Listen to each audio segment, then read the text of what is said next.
really couldn't imagine, because I have been the team's biggest skeptic. I was kind of prepared of finding just a stone. For me, it has been an amazing experience, I must say.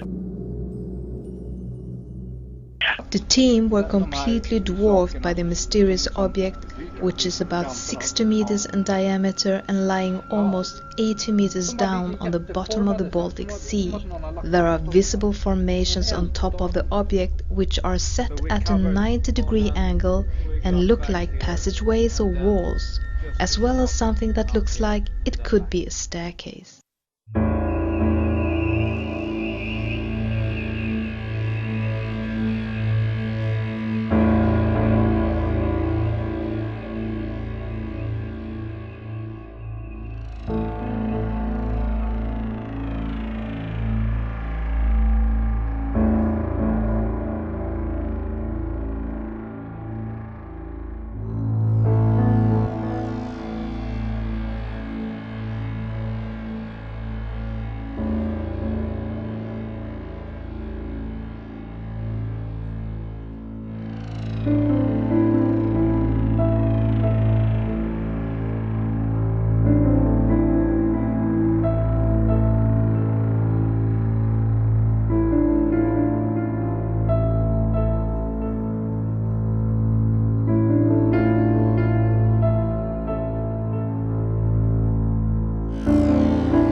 The Baltic Sea anomaly is an anomaly in the best sense of the term. It is a 70-meter-long object, with numerous sharp edges and right angles prevalent throughout its structure, with a set of stairs on one side, as if deployed from its shape and left to ruin.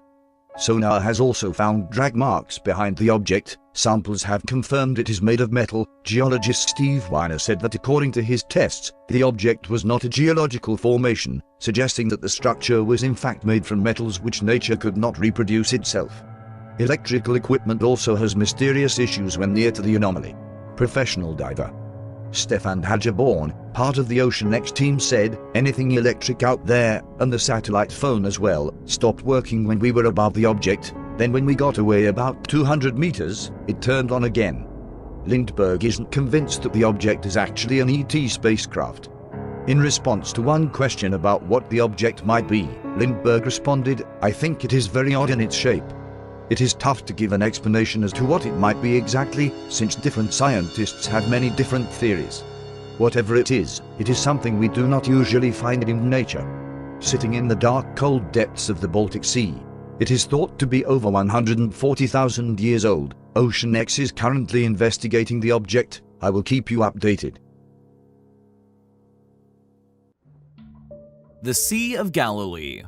Although not a real sea, it has remained named as such due to the staunch traditions, mainly religious, which have grown and flourished from around its shores. The first-century historian, Flavius Josephus, for example, was so impressed by the areas surrounding the Sea of Galilee, he once wrote, quote, One may call this place the ambition of nature. Reporting a thriving fishing industry around the lake, with well over 200 boats regularly working the waters, archaeologists have since discovered only one such fishing vessel, found in 1986. It has been nicknamed the Jesus Boat.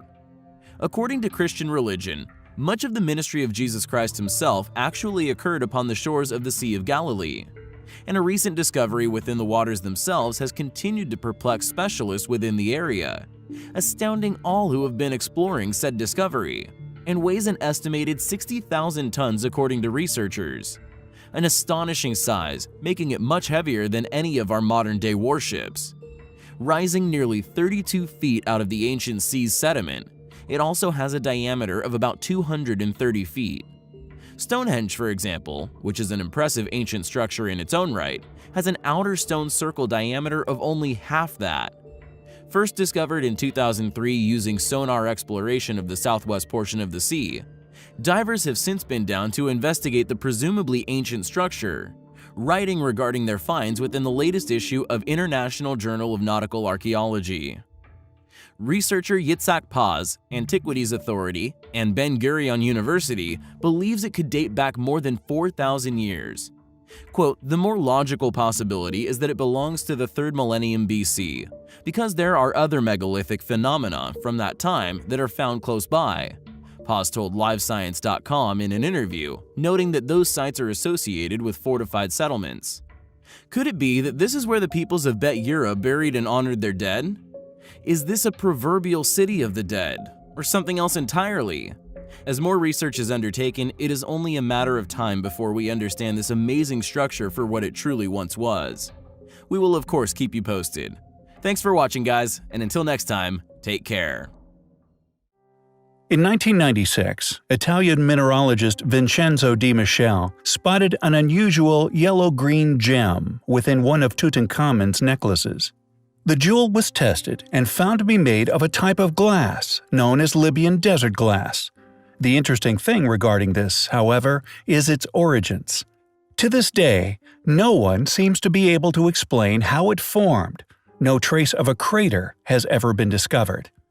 An ancient meteorite, or indeed outer space object, scorching across the skies of Egypt, is the basis for many religious teachings within this once amazing ancient civilization.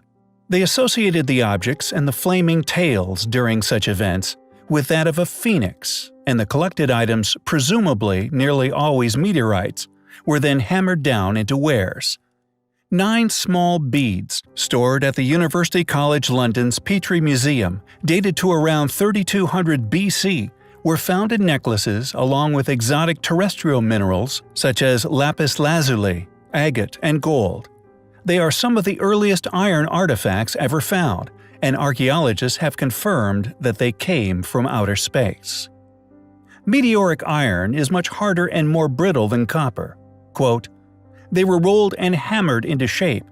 This is a very different technology from the usual stone bead drilling, and shows quite an advanced understanding, showing the metalsmiths knew exactly how to work this rather difficult material," said Thilo Rehren, a University College London professor of archaeology.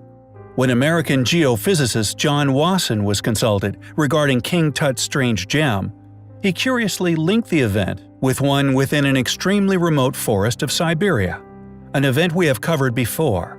Quote, "When the thought came to me that this required a hot sky, I thought immediately of the Tunguska event," he told Horizon. In 1908, a massive explosion flattened 80 million trees in Tunguska, Siberia. And whatever landed there over a century ago is still there, and it kills any living organism which settles above it. And what is most interesting surrounding all of this is the ancient Egyptian accounts of what they did with a rather peculiar, rather special type of object that was, at one point, retrieved from the glassy sands of Libya. A particularly different object, which they called a phoenix egg. That hieroglyph state was secreted away within a secret chamber deep within the Great Pyramid.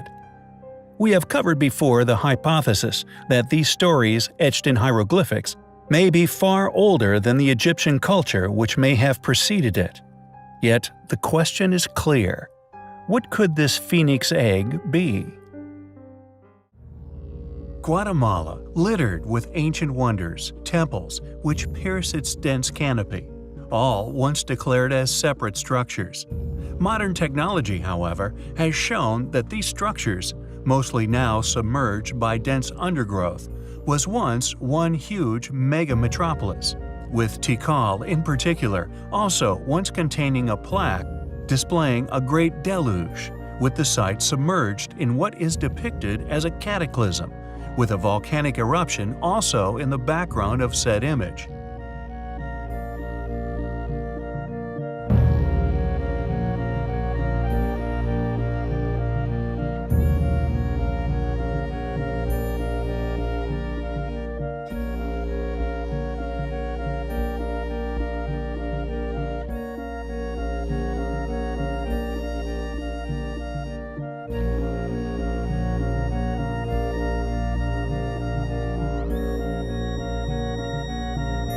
With mysterious megaliths still found littering the foliage, one site in particular, it would seem, evaded destruction, and the subsequent rainforest's creeping grip which has consumed much of this enormous ancient site.